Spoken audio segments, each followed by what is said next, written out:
All right, so if you're in IT sales in Sri Lanka right now, you know things are changing. Big time. The old ways of selling just aren't cutting it anymore. But there's a new path forward, one that can turn you from just another salesperson into a truly indispensable partner. In this explainer, we're going to break down the new playbook for how you can not just survive, but absolutely crush it in this new economic reality. Okay, let's just jump right in and look at the difference here. On one side, you've got the old school sales guy. You know the type, runs on friendships and pitches features from a script. But on the other side, that's the strategic account manager. This person is a problem solver, someone who builds relationships based on real trust and proven value. And we're not just talking about a different job title here. This is a whole new way of thinking. And this quote, it absolutely nails the core problem. The idea that you can close a big, complex tech deal just because you and the client get along, well, that's a dangerous fantasy. In today's market, earning respect and having real credibility is way more valuable than just being friends. So, to really get why this shift is happening, we need to take a hard look at the landscape in Sri Lanka. Let's dig into why the rules of the game have changed so much, so fast. First up, let's talk about the good news, because there's a lot of it. The IT sector in Sri Lanka is an absolute powerhouse. We're talking $1.5 billion in foreign exchange. It's a massive engine for the economy, which means the opportunity for growth is just huge. But here's where it gets really interesting. This chart reveals a pretty critical gap. See, our infrastructure is solid, ranking 66th in the world. That's great. But our ranking for human capital and research, it's way down at 110th.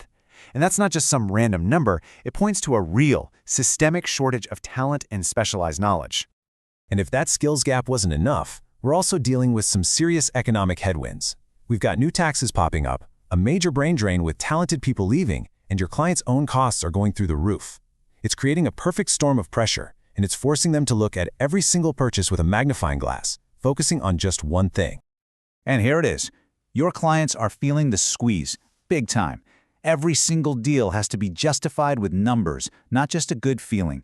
They need to go to their own bosses and prove with cold, hard data that your solution is going to save them money, or make them more efficient. The whole conversation has changed. All right, so how in the world do you adapt to all this? Well, it starts by throwing out the old playbook and building a completely new professional identity as a strategic advisor. And the path forward? It's actually pretty straightforward. It boils down to these three foundational pillars. First, you've got to build your technical credibility.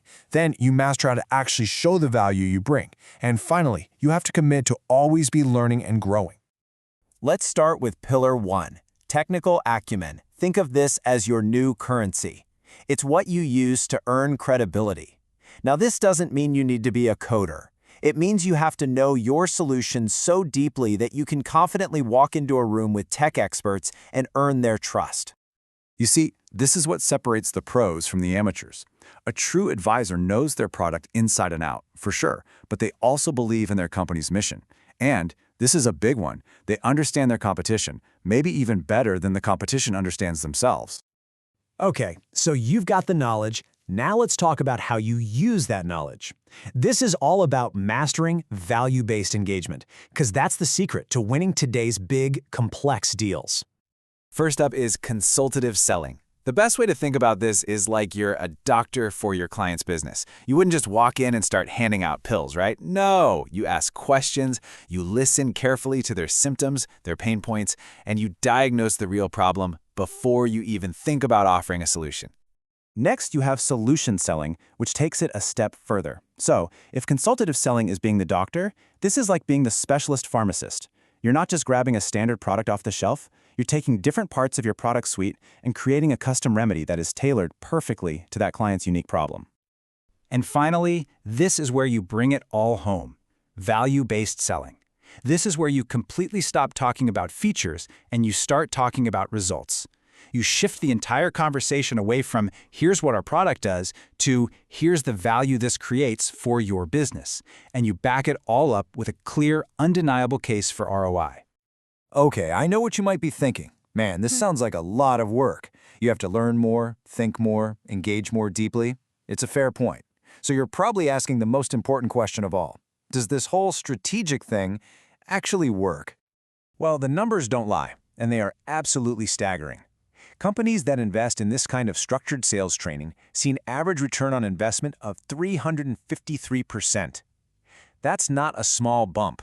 That's a massive, game-changing return for you and for your company.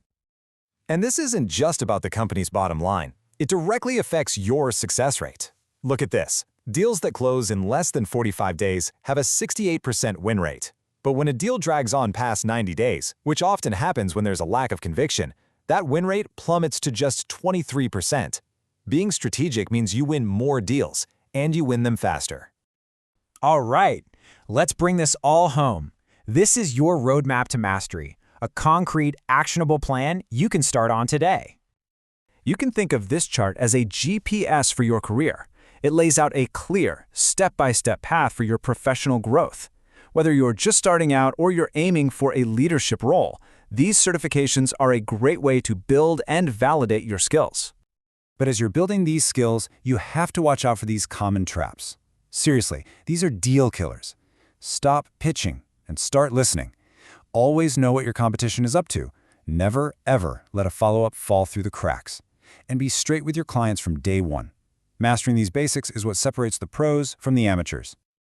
But look, before you do any of that, the real journey begins right here. It starts with a moment of honest self-assessment. You have to get real with yourself and figure out where the gaps are. What do you not know about your product? Where could your sales process be stronger? That honest answer, that's your starting line. Because at the end of the day, it all comes down to a choice that is going to define your entire career. The market has already spoken. It doesn't reward the old way of doing things anymore. So the only question left is for you. Are you going to be an order taker, or are you ready to become a strategic partner?